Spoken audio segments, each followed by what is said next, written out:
Y le agradecemos muchísimo, diputado, el que nos tome la llamada. No, al contrario, y gracias por el interés, yo estoy a la orden. Diputado, hoy se pone ahí también a disposición en la Cámara de Diputados Federal y se va a discusión si se debe eliminar también a nivel federal esta figura del arraigo. Tú haces la propuesta e impulsas la iniciativa en el Distrito Federal. ¿Qué nos puedes comentar al respecto? Que efectivamente es una figura inconstitucional, anticonstitucional, a pesar de que está en el artículo 16 de la propia Constitución la figura del arraigo. Es una figura que se contrapone al artículo primero de la propia Carta Magna.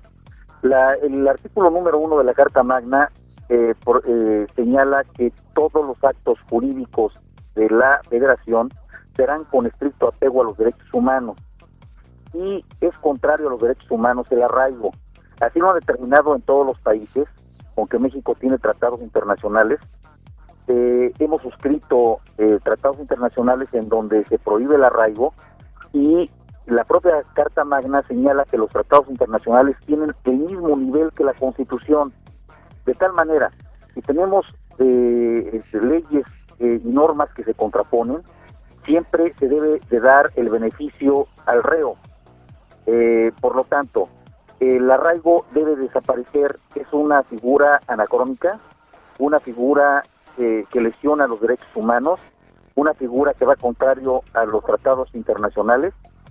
Y además, si te fijaste, el día de ayer el Procurador General de la República recién nombrado señaló también a pregunta expresa que hay que revisar la figura del arraigo.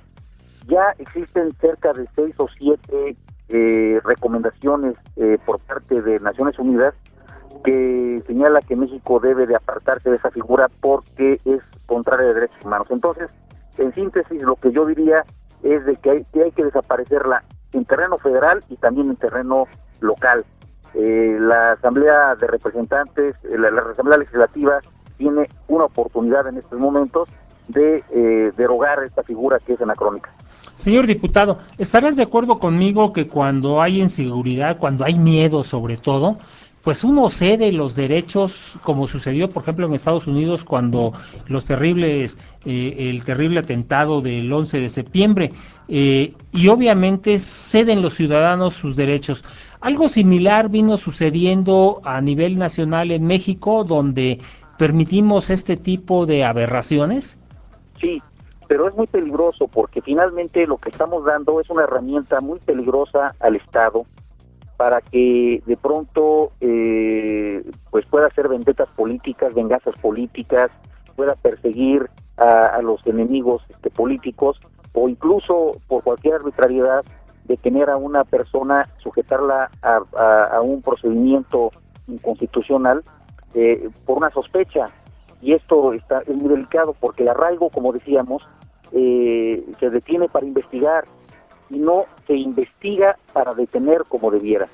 Si el Ministerio Público no tiene pruebas contundentes o para poner a disposición de un juez al reo, no lo debe de hacer.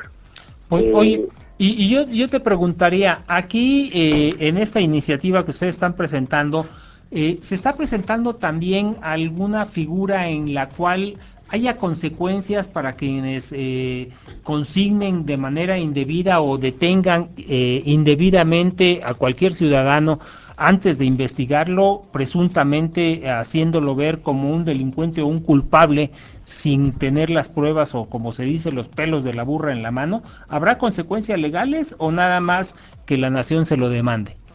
No, efectivamente, lamentablemente todavía no existe una figura que defienda al inocente y que se le repare el daño, porque imagínate cuántas veces ha habido esto de que lo tienen ahí algunos días, meses, hasta 3 meses los han detenido, y de pronto no se les probó nada y lo sueltan. Y discute usted, ya la persona perdió su trabajo, perdió a su familia en el peor de los casos, perdió 3 meses de su vida y no tiene el Estado la obligación de indemnizarlos. No obstante que el artículo primero de la propia Constitución señala que el Congreso de la Unión va a tener la obligación de sacar una ley precisamente de reparación esto es urgente que se saque. Bueno, ya el presidente Peña señaló y ordenó que se hicieran todos los trámites necesarios para quitar el veto a una de las leyes que se había aprobado en el Congreso de la Unión en ese sentido.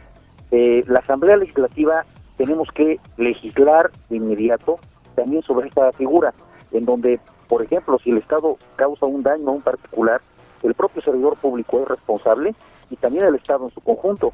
Y esto va desde un bache, ¿no? Un bache que no esté tapado y que provoque una lesión a una persona o un daño a un vehículo, o que un funcionario corrupto esquilme y dañe el patrimonio de alguna persona, que el Estado tenga la obligación de reparar ese daño. Claro, y habría que darle puntual seguimiento a que cumplan con sus funciones indiscutiblemente. Jorge Gaviño, yo te agradezco muchísimo el que nos hayas tomado la llamada y que nos comentes estos puntos de vista, pero te agradecería muchísimo más el que podamos cumplirle a los radioescuchas, el hacer una mesa de debate aquí con el señor magistrado Francisco Huber, tú que eres conocedor de la materia, y el representante de los derechos humanos, para que hagamos un análisis un poquito más profundo sobre el tema, ¿no? El día que tú me digas, yo estoy puesto, tú me emplazas y estamos a la orden de tu auditorio, claro que sí. Pues estamos pendientes, a ver si lo hacemos de este sábado en 8 que tengas oportunidad, para que nos demos un tiempo prudente y podamos hablar de cada una de las aristas que implica esta ley que tú mismo propusiste ahí en la Asamblea del Distrito Federal. Te mando un abrazo y gracias por el interés. Estoy yo también muy interesado en informar al auditorio. Te agradezco muchísimo. El licenciado Jorge Gaviño Ambriz, él es diputado ahí en la Asamblea Legislativa del Distrito Federal, con estos temas que realmente deberían ser muy preocupantes para cada uno de nosotros.